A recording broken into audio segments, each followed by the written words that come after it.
श्री स्वामी समर्थ. रामकृष्ण हरी मंडळी. उद्या म्हणजेच 9 ऑगस्ट 2026 रोजी कामिका एकादशी आहे. ही एकादशी आषाढ कृष्ण पक्षातील एकादशी असून भगवान श्री विष्णूंच्या भक्तांसाठी अत्यंत पवित्र मानली जाते. या पवित्र एकादशीच्या निमित्ताने आपण या व्हिडिओमध्ये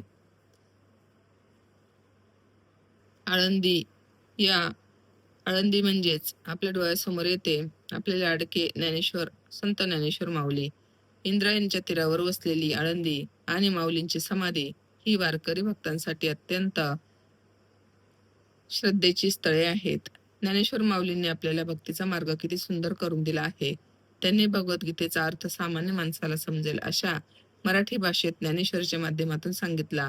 माऊलींची शिकवणीत भक्ती होती, ज्ञान होतं, दया होती, समता होती आणि सर्वात महत्वाचं म्हणजे भगवंतावर पूर्ण विश्वास ठेवण्याची भावना होती.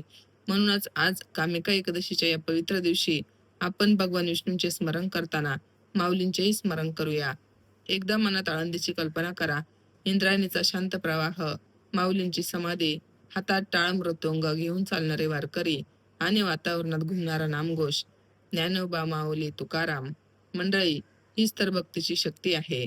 एकादशीच्या दिवशी आपण उपवास करतो, पूजा करतो, दिवा लावतो, पण त्याचबरोबर नामस्मरण आणि चांगले आचरण ठेवले तर या दिवसाचा आध्यात्मिक अर्थ आणखी सुंदर होतो.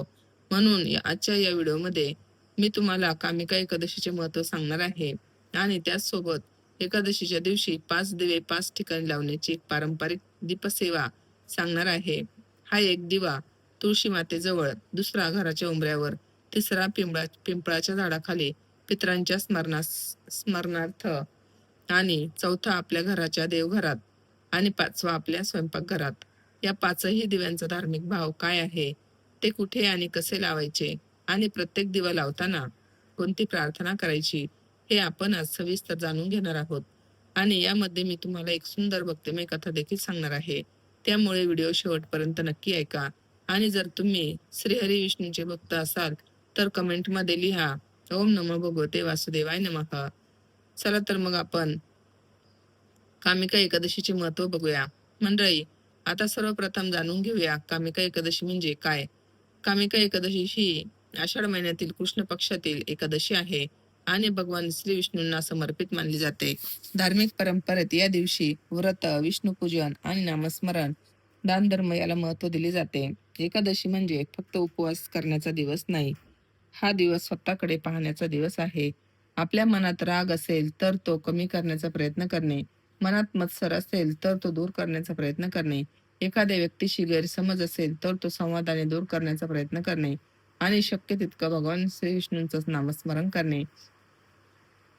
म्हणून या कामिका एकादशीला आपण एक छोटा संकल्प करूया. आज माझ्या हातून शक्य तितकी चांगली कर्म घडू देत. कारण देवापुढे लावलेला दिवा जितका महत्वाचा आहे तितकाच आपल्या मनामध्ये प्रज्वलित केलेला सद्भावनेचा दिवाही महत्वाचा आहे. माऊलींच्या भक्तीचा संदेश. मंडळी, ज्ञानेश्वर माऊलींचे स्मरण का करायचे? कारण माऊलींच्या भक्तीमध्ये आपल्याला एक सुंदर संदेश मिळतो. भगवंताची भक्ती ही फक्त एका ठिकाणी किंवा एका पद्धतीत मर्यादित नसते. नामस्मरण करा, सेवा करा, दया करा, गरजूला मदत करा आणि आपल्या मनात भगवंताला स्थान द्या. म्हणून कामिका एकादशीला आपण 5 दिवे लावताना फक्त दिव्यांकडे पाहायचं नाही, त्या 5 दिव्यांमधून 5 चांगल्या भावना आपल्या जीवनात आणायच्या आहेत. चला तर मग आता एक एक दिवा समजून घेऊया. आता आपण पहिला दिवा तुळशी मातेजवळ लावायचा आहे. तर बघा मंडळी, हे दिवे जे आहेत, उपाय जे सांगितलेले आहेत ते संध्याकाळी करायचे आहेत.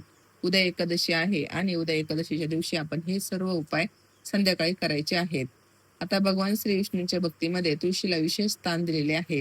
म्हणून कामिका एकादशीच्या दिवशी संध्याकाळी तुळशी मातेजवळ स्वच्छ जागी छोटासा दिवा लावा. दिवा लावताना हात जोडून म्हणा, हे श्रीहरी विष्णू, माझ्या घरामध्ये भक्तीचा प्रकाश राहू दे. माझ्या मनातील अज्ञान, चिंता आणि नकारात्मक विचार दूर करून मला सद्बुद्धी द्या. तुळशी मातेला नमस्कार करा. मंडळी, इथे तुम्ही तुमच्या घराची परंपरा जशी असेल तशी पाळू शकता. एकादशीच्या दिवशी तुळशीची पाने तोडण्याची आवश्यकता नाही. तुळशी मातेजवळ दिवा लावून नमस्कार आणि प्रार्थना करणे एवढेच भक्तीने करावे. आता हा दिवा लावताना आपण त्यामध्ये जे काही सात्विक तूप आहे ते टाकायचं आहे आणि तुपाचा दिवा हा तुळशी मातेजवळ लावायचा आहे. हा एक पहिला दिवा म्हणजे हे भक्तीचं प्रतीक आहे. आता दुसरा दिवा आपण घराच्या उंबऱ्यावर लावायचा आहे. आता मंडळी, आपला उंबरा म्हणजे घराचा आरसा असतो. म्हणजे उंबऱ्याच्या बाहेर जाणे आणि उंबऱ्याच्या आत येणे ही एक मर्यादा असते. तर बघा, आपला हा उंबरा खूप महत्वाचा असतो. हा उंबरा स्वच्छ करायचा आहे, पाण्याने स्वच्छ पुसून घ्यायचा आहे. त्यावर छान हळदी कुंकू अक्षता वाहून उंबऱ्याची पूजा करायची आहे. बाहेर छोटीशी रांगोळी काढायची आहे आणि हा दिवा दिवा लावताना खाली दिव्याला अक्षतांचं आसन द्यायचं आहे आणि त्यावर शुद्ध तुपाचा दिवा आपण लावायचा आहे आणि त्याचं तोंड हे उत्तरेकडे किंवा पूर्वेकडे करायचं आहे. आपल्या घरात सुख शांती, प्रेम आणि मंगल वातावरण राहावे या भावनेने उंबऱ्यावर दिवा लावला जातो. उंबरा स्वच्छ करून तिथे सुरक्षित दीपपात्रात दिवा लावावा आणि प्रार्थना करावी की माझ्या घरामध्ये जी काही ज्या काही व्यक्ती आहेत त्यांच्यासाठी मंगल प्रार्थना करायची आहे. घरात वाद विवाद, जी काही नकारात्मकता आहे ते निघून जाऊ दे. घरामध्ये प्रेम, एकोपा, समाधान राहू दे, अशी या दिव्याला प्रार्थना करायची आहे. माझ्या घरात येणाऱ्या प्रत्येकाला प्रेम मिळू दे. माझ्या घरातून बाहेर पडणाऱ्याला माझ्या शुभेच्छा मिळू देत. हा दुसरा दिवा मंगलतेचं प्रतीक आहे. आता आपल्याला तिसरा दिवा हा पिंपळाच्या झाडाखाली लावायचा आहे आणि तो पितरांच्या स्मरणार्थ. बघा मंडळी, पिंपळाचे जे काही झाड आहे त्या झाडामध्ये भगवान विष्णू, भगवान महेश आणि ब्रह्मदेव या तिन्ही देवांचा वास असतो आणि पितरही आपले या झाडावर असतात. आता या दिवशी आपण काय करायचं आहे, पितरांसाठी हा दिवस अत्यंत महत्वाचा आहे. तर बघा, परत एक पंक्तीमध्ये तूप घ्यायचं आहे. तर ते म्हणजे एका वातीची दोन वातींची एक वात करायची आहे आणि संध्याकाळी हा दिवा पिंपळाच्या झाडाखाली लावायचा आहे. दक्षिण दिशेकडे तोंड करून हा दिवा आपल्याला लावायचा आहे. तर बघा मंडळी, आपल्या धार्मिक परंपरेमध्ये पिंपळाच्या वृक्षाला अत्यंत पवित्र मानले जाते. पिंपळाच्या वृक्षाखाली देवतांबरोबरच म्हणजे पितरांचाही वास असतो अशी श्रद्धा आहे. म्हणून पितरांचे स्मरण करताना पिंपळाच्या झाडाला विशेष महत्त्व दिले जाते. कामिका एकादशीच्या दिवशी पिंपळाच्या झाडाखाली दिवा लावताना आपल्या आई वडिलांचे, जे काही तुमचे पितर असतील, आजी आजोबा पणजोबा, त्यांचे स्मरण करायचे आहेत आणि त्यांना म्हणजे असं बोलायचं आहे की आमच्याकडून ज्ञात अज्ञात जे काही चुका झाल्या असतील त्या चुका आमच्या स्मरण म्हणजे आम्हाला माफ करा आणि प्रार्थना करायची आहे की आमच्या कुटुंबातील ज्ञात अज्ञात सर्व पितरांना शतशः नमन. आज कामिका एकादशीच्या पवित्र दिवशी हा दीप आपल्या स्मरणार्थ अर्पण करत आहे. आपल्या आत्म्यात शांती लाभो. आपले आशीर्वाद आमच्यावर, आमच्या कुटुंबावर राहू देत. आमच्या हातून सदैव चांगली कर्मे घडू देत. मंडळी, पितरांचे स्मरण करताना भीती मनात ठेवायची नाही. पितरांना घाबरणे हा या सेवेमागचा भाव नाही.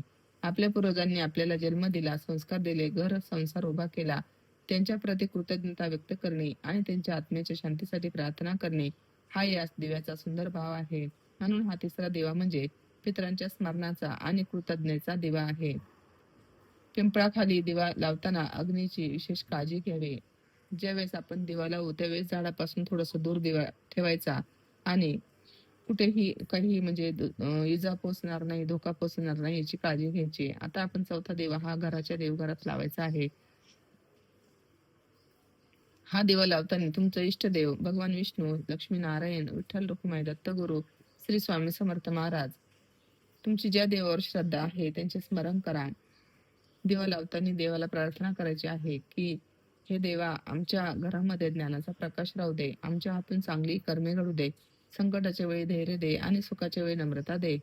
मंडळी, देवाकडे फक्त पैसा मागण्यापेक्षा सद्बुद्धी, आरोग्य, समाधान आणि योग्य मार्ग मागा. कारण धन मिळालं पण त्याचा योग्य उपयोग करण्याची बुद्धी मिळाली नाही तर धनाचा काय उपयोग. म्हणून देवाकडे म्हणा, देवा, जे आहे त्याबद्दल कृतज्ञ राहण्याची बुद्धी दे आणि जे नाही त्यासाठी योग्य प्रयत्न करण्याची शक्ती दे. आता हा चौथा दिवा जो आपण लावायचा आहे तो भगवंताच्या चरणी समर्पणाचा दिवा आहे. आता पाचवा दिवा आपण स्वयंपाकघरामध्ये लावायचा आहे. आता मंडळी, आपण हा दिवा स्वयंपाकघरात लावायचा म्हणजे आपल्या अन्नपूर्णेचे स्वयंपाकघर म्हणजे आपले अन्नपूर्णेचे स्थान आहे. आपल्या संस्कृतीमध्ये अन्नाला पूर्ण ब्रह्मा म्हटलं जातं. म्हणून स्वयंपाकघरामध्ये दिवा लावताना अन्नपूर्णा मातेचे स्मरण करावे. अन्नपूर्णा माते, माझ्या घरामध्ये अन्नाची कमतरता कधी पडू देऊ नकोस. घरातील प्रत्येकाला आरोग्य मिळू दे. अन्नाचा आदर करण्याची बुद्धी दे. ते आमच्या घरातून अन्न वाया जाऊ नये याची आमच्याकडून काळजी घेतली जाऊ दे. हा दिवा गॅस सिलेंडर, पडदे किंवा ज्वलनशील वस्तूंच्या जवळ ठेवायचा नाही. सुरक्षित स्थिर जागी दिवा ठेवा. हा 5वा दिवा म्हणजे अन्नपूर्णा मातेप्रती कृतज्ञतेचा दिवा आहे. तर बघा मंडळी, आता या 5 दिव्यांची अर्थ आणखी सुंदरपणे समजून घेण्यासाठी एक छोटीशी भक्तिमय कथा ऐकूया. एका गावामध्ये गोदावरी नावाची एक साधी गृहिणी राहत होती. तिचं घर खूप मोठं नव्हतं, संपत्ती फार नव्हती, पण तिच्या मनामध्ये भगवान विष्णूबद्दल खूप श्रद्धा होती. ती प्रत्येक एकादशीला शक्य तितकं नामस्मरण करायची. एकदा कामिका एकादशीच्या आदल्या दिवशी ती आळंदीला गेली. इंद्रायणीच्या काठी बसून तिने ज्ञानेश्वर माऊलींचे स्मरण केले. तिच्या डोळ्यासमोर वारकऱ्यांची दिंडी होती. सगळीकडे नामघोष ऐकू येत होता. ज्ञानोबा, माऊली, तुकाराम. तिने हात जोडले आणि मनात म्हटलं, माऊली, माझ्या घरामध्ये मोठी संपत्ती नसेल तरी माझ्या मनामध्ये भक्तीचा दिवा कधी विझू देऊ नका. त्या रात्री तिला एक वृद्ध भक्तांची भेट झाली. त्या वृद्धाने तिला सांगितलं, बाळ, उद्या कामिका एकादशी आहे. मोठे उपाय करण्याची गरज नाही. तू 5 दिवे लाव, पण प्रत्येक दिव्याबरोबर एक चांगली भावना जागव. गोदावरीने विचारलं, कुठे दिवे लावू? वृद्ध म्हणाले, पहिला तुळशी मातेजवळ, तो तुझा भक्तीचा दिवा असेल. दुसरा उंबऱ्यावर, तो तुझ्या घराच्या मंगलतेचा दिवा असेल. तिसरा पिंपळाखाली, तो तुझ्या पितरांच्या स्मरणाचा दिवा असेल. चौथा देवघरात, तो भगवंताच्या चरणी समर्पणाचा दिवा असेल. आणि 5वा स्वयंपाकघरात, तो अन्नपूर्णेप्रती कृतज्ञतेचा दिवा असेल. दुसऱ्या दिवशी गोदावरीने अगदी तसंच केलं. पहिला दिवा लावताना तिने भक्ती मागितली. दुसरा दिवा लावताना घरातील प्रेम मागितलं. तिसरा दिवा पिंपळाखाली लावताना तिने आपल्या गेलेल्या आई वडिलांचे स्मरण केले. तिच्या डोळ्यात अश्रू आले.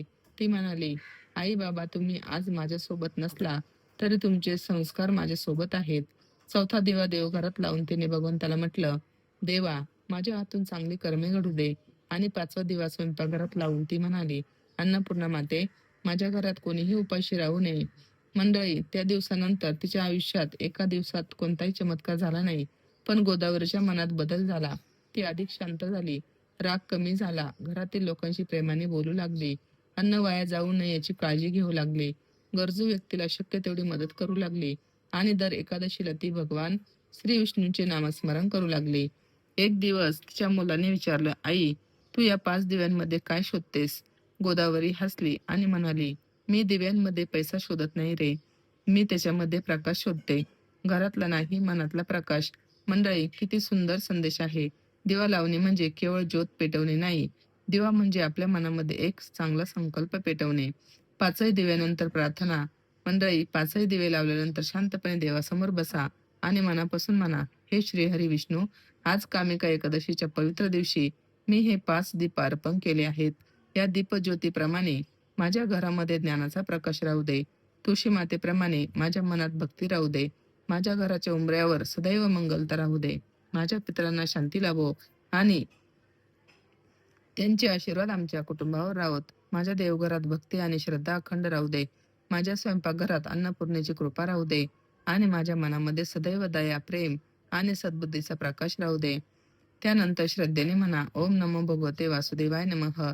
आणि शक्य असल्यास काही वेळ भगवान श्री विष्णूंचे नामस्मरण करा. आता मंडळी, आपण एकादशीचा काय संदेश आहे ते बघूया. आता इथे एक महत्वाची गोष्ट लक्षात ठेवा. फक्त दिवे लावून सगळं देवावर सोडून देऊ नका. दिवा लावला आणि दुसऱ्या दिवशी कोणाशी भांडण केलं तर त्या दिव्याचा भाव आपण समजून घेतलाच नाही. देवापुढे दिवा लावला आणि मनात द्वेष ठेवला तर प्रकाश बाहेर आहे, पण मनात अंधार आहे. म्हणून या एकादशीला 5 दिव्यांसोबत 5 संकल्प करा. भक्ती ठेवेन, घरात प्रेम ठेवेन, पितरांचे स्मरण करेन, देवावर विश्वास ठेवेन आणि अन्नाचा आदर करेन. हीच खरी दीपसेवा. मंडळी, उद्याच्या कामिका एकादशीला तुम्ही श्रद्धेने ही 5 दिव्यांची सेवा करू शकता. पहिला दिवा तुळशी मातेजवळ, दुसरा दिवा घराच्या उंबऱ्यावर, तिसरा दिवा पिंपळाच्या झाडाखाली पितराच्या स्मरणार्थ, चौथा दिवा घराच्या देवघरात आणि 5वा दिवा स्वयंपाकघरात अन्नपूर्णा मातेच्या कृतज्ञतेसाठी. मंडळी, या 5 दिव्यांचा खरा अर्थ विसरू नका. तर तुम्हाला हा व्हिडिओ आवडला असेल तर नक्कीच आपल्या व्हिडिओला शेअर करा, सबस्क्राईब करा आणि नवीन असाल तर आपल्या चॅनलला सबस्क्राईब करा. भेटूया अशाच पुढच्या नवीन व्हिडिओमध्ये एक नव्या विषयासह. तोपर्यंत सर्वांना श्री स्वामी समर्थ. अवधूत चिंतन श्री गुरुदेव दत्त. ज्ञानोबा माऊली तुकाराम. पुंडलिका वरदा हरी विठ्ठल. श्री ज्ञानदेव तुकाराम. श्री पंढरीनाथ भगवान की जय.